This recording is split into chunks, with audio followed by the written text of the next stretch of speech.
Yeah, hi again. I've just finished recording a video about the hardware of this device. This Nokia Lumia 920. I've had this for 3 months. I'm doing a short series of videos about what's great, and also in particular what's not so great about it, just to help people decide whether they want to buy it. Look below for links to the other videos in this series, and please like the video or subscribe if you want to see more. I will be doing further videos over time, not just of this phone, but any future Windows phones or Nokia phones or tablets or anything else I buy. Okay, now in this particular video I want to have a chat about the audio and the camera. I'll try and do those both in one. Just starting with the audio, very cool feature of this phone, and also one or two of the other Lumias, is this amazing distortion cancelling. Well, I guess it doesn't cancel it. It's just the microphones are able to be driven very strongly, very highly, and they will not distort. It seems to be, no matter what you throw at it, it doesn't distort. I recorded an entire Deep Purple concert on an old iMate phone once, and that was the first and last time I ever attempted to do that until now, because of course it was just pure white noise. It was just pure distortion throughout. Unusable. Totally unusable. This phone, you can look it up on YouTube, look at people recording concerts. Hold this up at your gig anywhere you want, any gig, doesn't matter what it is, death metal, whatever. You'll get a very listenable audio track, and of course you will get good video as well at the same time. Now when it does that, the audio is mono, it's not stereo. I don't really think that's an issue, because you're not recording stereo out of a mic that sits down here a few millimeters apart, a couple of mics. That's just not going to happen. I understand it's got 3 mics and it uses these. There's one up here as a noise cancelling mic, I think. It needs all 3 in order to do this recording process. There was a rumor that there might be a software update to allow stereo, but really you're not getting stereo recording out of something where the mics are that far apart. It needs to be apart to be stereo.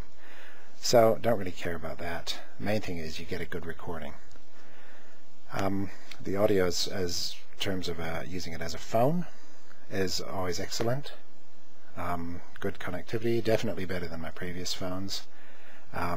It's loud in the earpiece. People never complain about not hearing me. Sometimes there's been the occasional issue, like when I'm not really sure, but on a couple of occasions I've picked the phone up and someone answered a call and someone said I sound like I'm down a hole or something. I think and my wife's had to reboot hers a couple of times on calls to fix it. So there's definitely some flakiness in the operating system or the apps somewhere in Windows Phone 8 that was not there in Windows Phone 7 or 7.5. That was very stable, but it was a completely different operating system. Windows Phone 8 is brand new, and they have plenty of things to iron out, so I expect a lot of things to improve and get more stable over time. I'm happy to deal with that. Now what remains for the audio? Yes, well, audio, I won't talk about music, but about the Xbox thing, because I'll put that in a different video, but I will talk about audio sound. How loud is it? It's very loud. I've got to hide my rubbish music. Hold on. What have I got? Oh.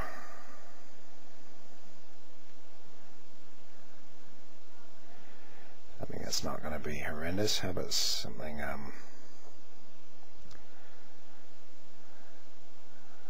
here we go. Some Cygnus X.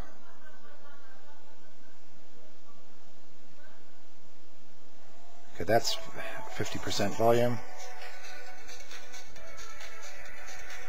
Okay, I'll just turn it up. Point it at the mic. I mean, we can't really relate this to anything, but yeah, so we can't really relate that to anything in particular, but it is quite loud. It's the loudest phone I've ever had. And I have also got this Asus Windows 8 tablet with a speaker on the back here, and that is nowhere near as loud. This thing I can actually listen to while I've got it propped up somewhere and work and do stuff, and it's alright to listen to. The tablet is not loud enough for that. In fact, I often use this phone behind the tablet to try and direct some of the speaker sound forwards for me. Sounds quite funny. Sounds good. It's, you know, it's good sounding for what it is, a phone with little stereo speakers down there at the bottom. Quite strong.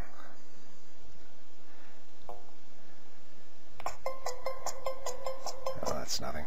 Okay. Further to the audio, I purchased, because I had a credit at Amazon for some work I did, so I splashed out and bought the Nokia Purity Monster something or other earbuds. And I do have a video up on my channel with a review of these somewhere from a little while ago when I got them. As far as earbuds go, these are fantastic. As far as earbuds go, they're nothing like a proper headphones, but as far as earbuds go, these are fantastic.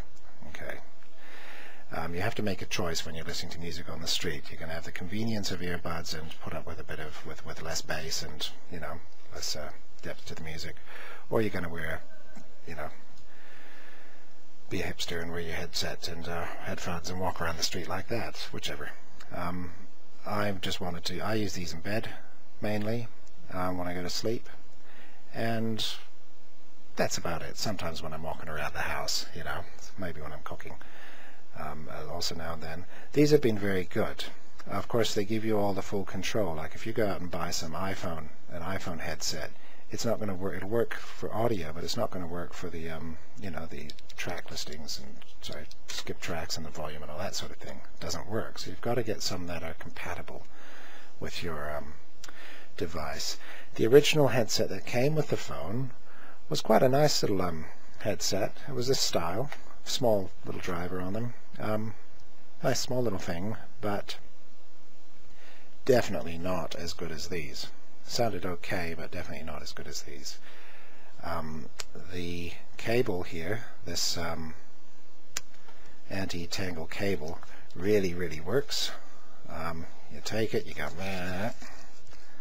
like that, and it takes you no time to pull it all apart. You see, it just doesn't tangle. It's great. So that's really useful. It really works. Check my other video for some issues about that, in particular around the plug, which is not very good. So, works really well. I also plug it into my car stereo when I'm driving around. Just go through the thing, because I haven't got a Bluetooth stereo, but that'll be next. I'll use Bluetooth for that. So I just use the socket. That works really well. It does all the usual things, you know, when a call comes in, it dims the sound down, mutes the sound, and lets you answer. And same for a text. You know, it'll tell you that a text has come in and read the text to you and let you reply and all that, and that works really well. So that's great. No problem with the audio. Excellent audio. Camera. This is the big one, the camera. I will add some images directly into this video. I normally hate having to re-render the video because I haven't got all day, but I'll re-render this one and put some photographs into the stream that I've taken with this camera.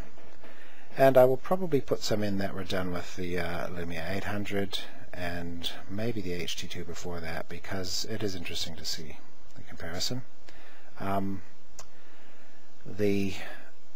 I've been taking photographs for most of my life, and my first job for many years was a photographic technician, and I have a house full of cameras and have collected cameras and lenses for years, and have calibrated thousands of lenses over my life. It's not my job now, but that's what I used to do. Now, so I know what I'm looking for when I'm looking at sharpness. I don't place a lot of expectation on a device like this. However, I do want a device like this to become my snapshot camera. That's what I want. I want it to become my snapshot camera. And in order to do that, it needed to replace what I was using, which was my Nikon, just an old D70 SLR, which is a 6 megapixel Nikon SLR, digital SLR. Because of course I'm sick of carrying that around, and it's only 6 megapixel. The quality's, you know, it's SLR quality, but it's not that great by SLR measures. However, I don't need it to do much. I just need to take snaps. I'm not creating murals. All I'm doing is posting snaps to Facebook on a website, you know, snapshot images this big. They don't have to enlarge. So the sharpness is, I'm prepared to give a lot in order to, you know, sort of give in a lot of, lower my expectations with a device like this, so long as I can carry it with me and get good photos. And the 800 before this was pretty good. I was quite happy with that. I took that on holiday and was happy with the result.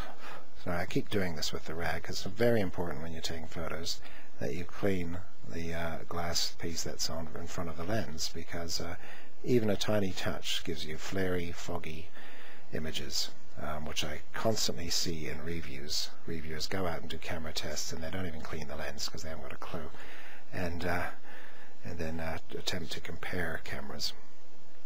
In any case, so with that in mind, all it has to do is give me good snaps. The 800 worked well. It had good colors, probably usable. The downside on the 800 was the low light performance. It would get noisy. Typical of a digital camera, you get noise in dark areas. As the light level drops, it starts to add noise. You get that kind of grain in the images. So that was a pain. But otherwise, it gave me good results. Very happy with it. From this camera, I was expecting the same performance, but with additional better low light performance. Oh, and of course the camera shake was always an issue in the Lumia 800, and that's a problem in the D70 SLR. So I always carried a monopod with me, because typically I'm taking photos at sunset or at dusk and shutter speeds are low, and I need to stabilize the camera, and any bad photos I got would fail because there was camera shake. That was inevitably the problem. And so having optical image stabilization was going to be great. So I was really looking forward to that. Unlike the Verge, I knew that Nokia was going to deliver on this, and that their so-called faked video was just a demonstration of optical image stabilization. That was obvious, and it was also obvious that the results would be exactly like they demonstrated, which is exactly what the results are. You see a lot of reviewers who like to turn it on and then they walk around shaking the camera like this, as if that's what optical image stabilization counters. It does not. What it counters is if you're holding it like that, trying to be steady, and you've got fine little jiggles in your fingers that you can't hold, that you can't control just because you're a little bit shaky.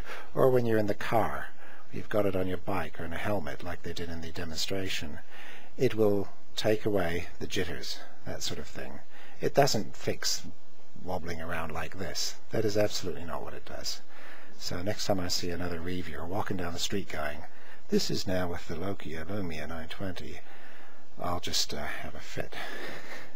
Okay, the stabilization works very well. You can trick it if you press the button fast enough, the shutter release. You really need to be stable as you can. Push the button carefully, just like with a real camera. Go slowly down, take your time, take the picture. You can, in low light circumstances, you can do it too fast and you can give it not enough time to focus, and catch it when it's not focused. It's possible. So it works well for daytime shots. They're stabilized. That's great. As it gets darker towards dusk, you get shots where so what it's doing is it's basically leaving the shutter open longer.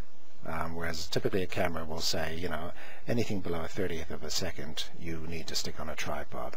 So instead of the camera going below, say, a 30th of a second, a camera like an iPhone or something will typically start to increase the ASA, or the ISO, increase the gain to try and keep the speed up to stop you wobbling, and will then increase the gain to try and give you the same low light image. And so when you see reviews and you see the iPhone images, if the review has got EXIF information along with the image, you'll note that as it gets darker, the camera, the ISO goes up to 3200. This camera doesn't do that, and as it goes up to 3200 it becomes very, very grainy and noisy. And so the iPhone low light images, they look fine at this sort of size, they look good and they give you a good low light image, but as soon as you examine them closely or enlarge a bit, they're incredibly grainy because of the very high ISO. Now this camera doesn't do that, this does a different thing. The ISO on this only goes up to 800, at which point it stops. And so if you're on automatic mode, automatic ISO, as it gets darker, the ISO will, you know, the shutter speed will go down, and somewhere around the 30th, or whatever they've decided is the slowest handholdable speed, it'll start increasing the ISO. And it'll increase that up until it hits 800, which is, what, 3 stops above what it is typically. And so that gives you an extra, say, 3 stops, you know, 30th, 15th, 8th, quarter of a second, the equivalent of. And because 800 is still sort of reasonable, this CCD performs quite well at 800 ISO. You don't get a lot of noise. You don't get that crazy noise like you do on the iPhone. But then in addition, it will start increasing the shutter speed as well. It'll start dropping it to, you know, a 30th, a 20th, 15th, 8th, or whatever, and it'll start going down and making it longer. And it does it up to about an 1/8, I think. And it's doing that because of the optical image stabilization. It's just saying, well, we're going to, you know, if you try and hold your camera as still as possible, we'll compensate, we'll try and stop the shakes, and the benefit of that is we can then increase the shutter speed of the camera, make it much longer to get a longer exposure. And that's the trick for getting longer exposures at a low light, whilst not having to drive up the ISO to crazy high values to lose all the quality in the image. It works. There's more to it than just that, but technically that's what they're doing. And it does work. You get images without noise. There's actually more to it. I'll go on to what else they do. There's also software. They do a couple of things. In order to deal with noise, which of course is still there, you know, it's got a good CCD. That's one of these BIS front whatever surface CCDs, sensors, and it's, you know, and the ISO is only up to 800, so the noise is relatively low. But in addition, they also they use noise reduction processing in the image to reduce the noise even further. And so that's fine, that works. And the other thing they do is they actually process the image. And this is the bit that could be controversial, but I haven't seen that it is anywhere on the web. They do what one might do in Photoshop using the shadow and highlights tool. It's effectively taking an image that's dark and then whacking up the mid-tone, whacking up the gamma, keeping the highlight and keeping the shadow, the darkest part, exactly where it is on the scale, but driving up the mid-range and all the lows with it so that they're lightened and get lighter, so you see much more in the shadow areas whilst not burning out the highlights. So it actually changes, instead of having a nice straight curve of a straight line exposure from dark to light, they're doing something where they're actually increasing the dark areas, making them lighter, and then dropping them off and keeping the highlights where they were. So they're actually processing the image. It's a false thing, but interestingly, it is also something which that one typically does if one is using Photoshop to improve low-light images. And boy, Ansel Adams would have loved to have had that facility. He spent his life perfecting film and darkroom techniques to try and achieve just a fraction of that, just a small amount of that that kind of control. And so it's quite interesting, and that's what they're doing. The downsides of all of this, the upsides are you get low light images that are quite mind-blowing. First photo I took on this, I couldn't believe it. I was like, wow, it's in a dark room, take a picture, and you can see everything. It's amazing. So it's very cool. The downsides are the images are soft, probably due to the noise reduction on the photographs.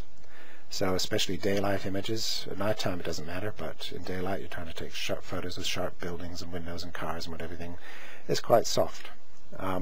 That I believe is fixed in the Portico update that my phone still has not received. And when that arrives, I'm going to do a before and after series of photographs to try and eke out exactly that difference, whatever that update is doing. So we're going to compare that very closely. So it's quite soft images. And the other issue is that sometimes you want a nighttime shot to look like nighttime. And that's not always straightforward. Sometimes you want a shot in a restaurant where people are sitting around to look like it's naturally lit. And by natural I mean the way that such photos are typically lit. And that means it's dark, there's light, very orange, amber light on the faces of the people, that kind of appearance.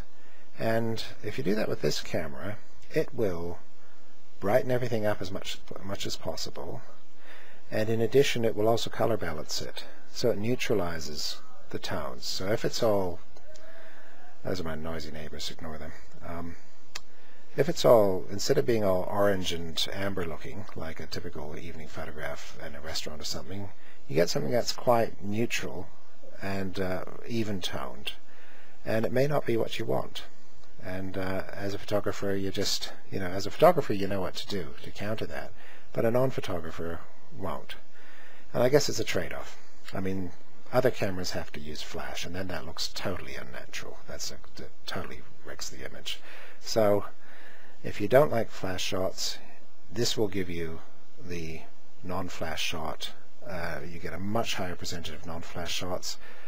You definitely get photos where you thought there was blackness, and you can still control the settings to make it look more tungsten, more like evening light. That can be done just in the settings, so it's still possible. Now that's sort of a discussion about the camera itself. I may have shown some images during this segment. Hopefully I will have done that. I'll just put them on the screen and just slide through them. They probably don't relate to what I'm saying directly, but let me carry on with the camera. It's nice that, obviously I've already said, that it's nice that you push the button and the camera's there, ready to go. Now note, it only does that for photos, not for video. If you had it set for video and you turn the phone off and come back using that button, it comes back to photos. So then you have to switch to video. So what you tend to do is don't use the button. If you've left it on video, just use that to turn it off, and then turn it on like that, swipe it open, and you'll be back to exactly where you were, like that. In particular, if you're going around a venue, you want to set your settings to suit the venue, and you may or may not save the settings using this option here. If you save them, if you plan on being somewhere for the day to take photos at a particular event and you've got your settings right, you hit save, and then whenever you turn it on, it'll come back to those settings. But other times you're setting it up just for one image and you don't hit save because you don't want to save it, you want the next picture to be something else, you don't hit save. Well, when you turn the camera on and off, or any time that the camera app closes and reopens, it will have reset back to whatever your last saved settings were. You can get used to all that. That's fine. What I don't like. Here's a negative.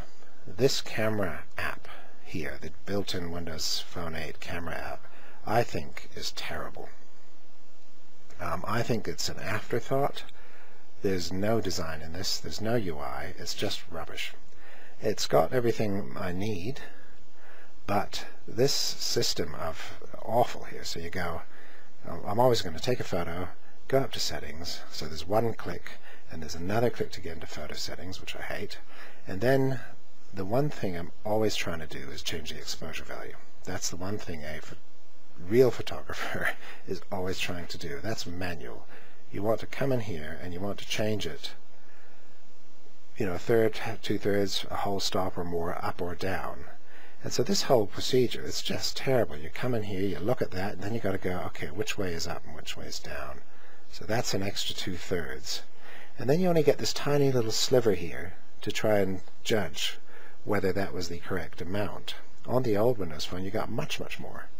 But what it really needs is you should just go to the exposure. Well, I actually want exposure value on the screen. I just want to go plonk and then go up and down and change the exposure value.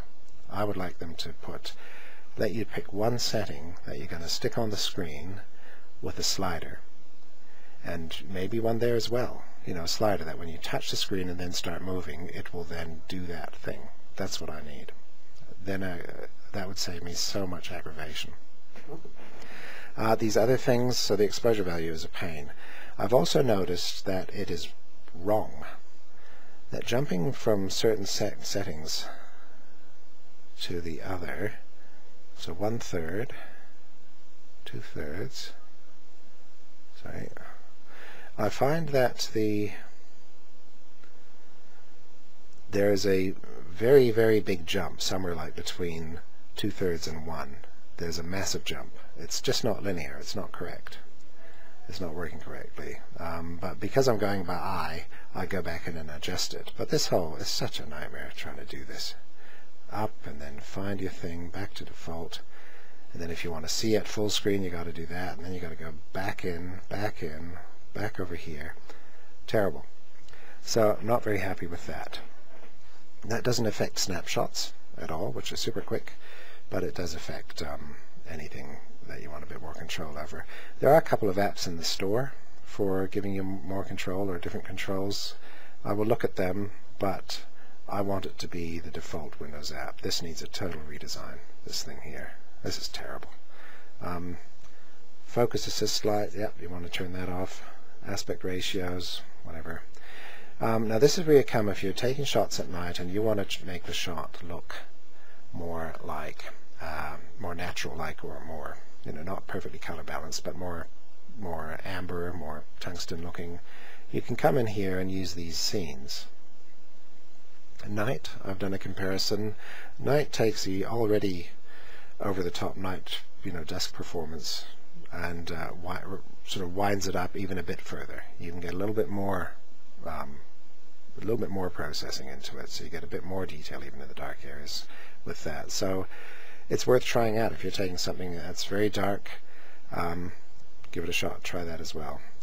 Close up, I have the focus hunts around. It's alright.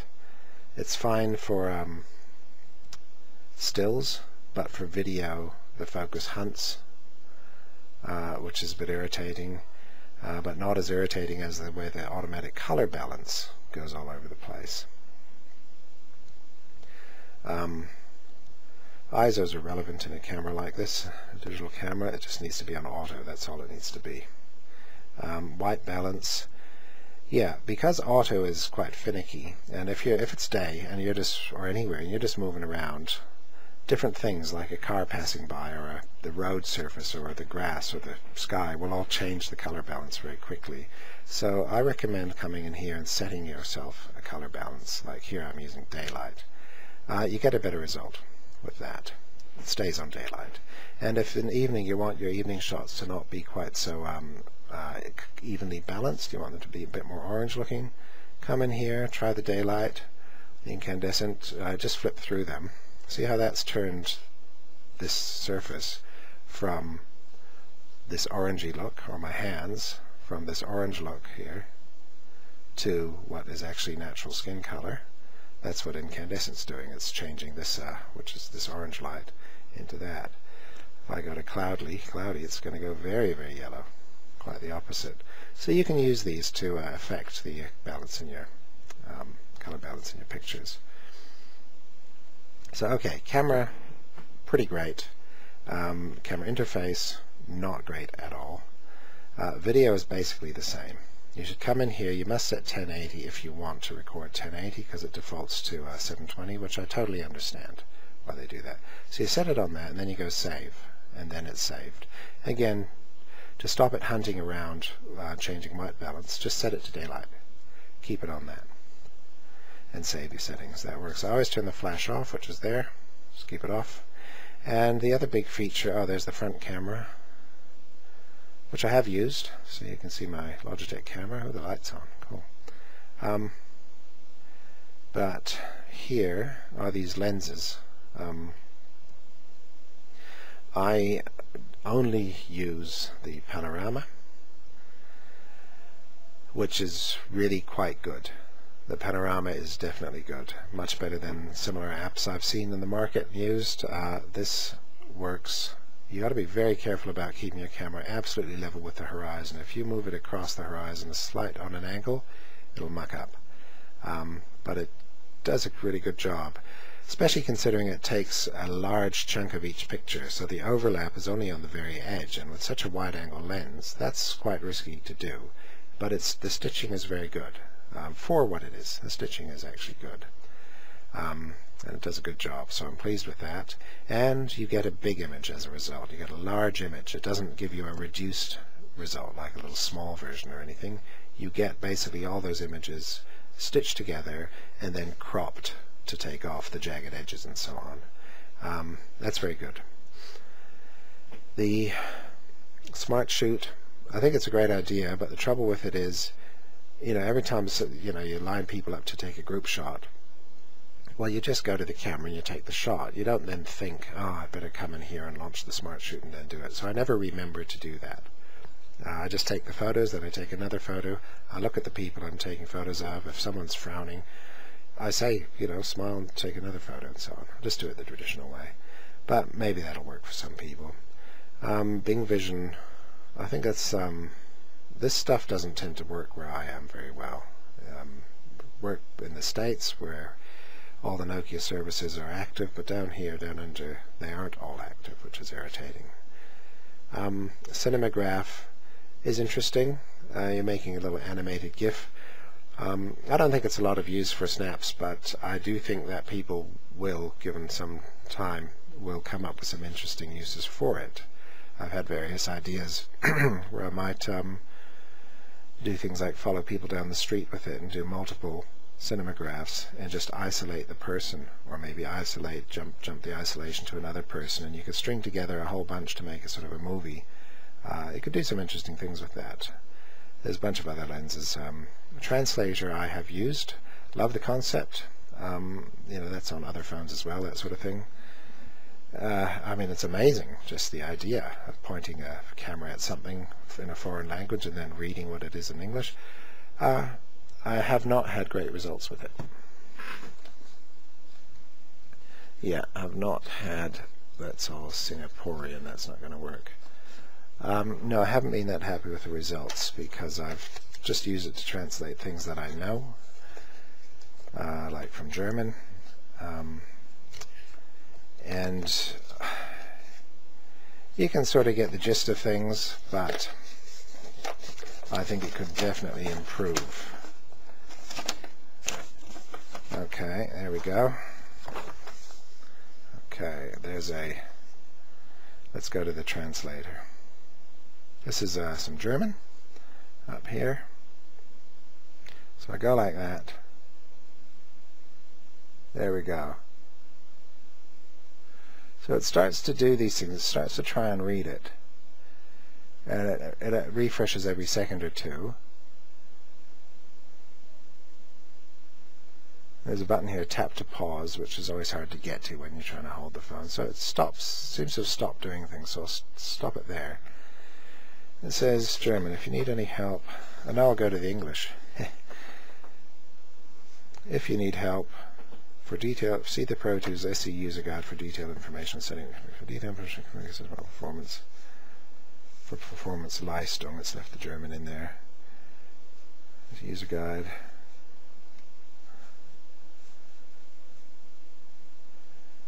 You know, from the help menu in Pro Tools SE, you also have Zugriff out, interaktiv, ribbly-bop. I don't know. It would certainly help in an emergency, no doubt about that. No doubt about that. It's fun to have. And there are other lenses. I mean, that idea of creating this kind of hub for what they've called lenses, I think that's a good idea. It's great. Because you don't have to go off looking for the app. You know, if there's some app, a panorama app, you don't have to find it. It's right there on the hub with the other lenses. So that's great. That's fine. Of course, we love this whole ability to flip through images. You know, when they're taken, you can look through like that. That's great. There are some very useful apps here in the just default ones. Edit, crop, rotate, autofix. This little first button here, that sort of is the same type of processing that the camera does in low light. It actually boosts the gamma up higher. Watch this. Yeah, that's what it does. Just undo it. Yeah, without affecting the highlights or the darker shadows, it changes the midtones. Lower midtones, brings them up brighter. That's a quick fix for a lot of photos. That is actually quite useful. Maybe not so much on this camera, but certainly on the 800 that was very useful, because the low light performance was not so great there. That's a good little app I use all the time. And I quite like using the Creative Studio, which is a Nokia app. That's really nice as well if you want to tweak things. It's interesting settings in that. Yep, I should still be showing photos as part of this video. If I do that, I guess I won't be commenting on the photos. I'll just let them go by. I guess, yeah, that's a problem. I can't really comment on them because I can't see them. I don't know what's going in. Suffice it to say, anything I put up on screen, I've photographed with this camera in the last 3 months. And most of the photos are straight. Most of them don't stand up to any great magnification, but for Facebook, they're just fine. I, of course, love being able to upload to Facebook in one click here from each photo. That's the only reason I use Facebook, is because I can do that. So it's very successful in that regard. Camera, let me look at my notes. I do have on my channel a video comparing this camera with the camera in my Asus tablet, which is an 8 megapixel shooter and is surprisingly good. Yeah, surprisingly good camera for a cheap tablet. And also comparing it against the my Nikon D70 SLR, which is, I did that comparison. I haven't got other cameras or other phones to compare it with, so I'm comparing it in particular with devices that I'm trying to replace it with, i.e. the D70 SLR. And it's interesting to see how this holds up. Also interesting in that video is that this particular phone appears to have a flaw. There's a flaw, there's a soft patch. Every image has a particular spot that is always soft. So there's either a lens or a CCD fault. Probably a fault in the way the lenses are aligned or something in there. It's nice that it's wide angle. It's a nice wide angle lens. That's very good. It's very fast, f2.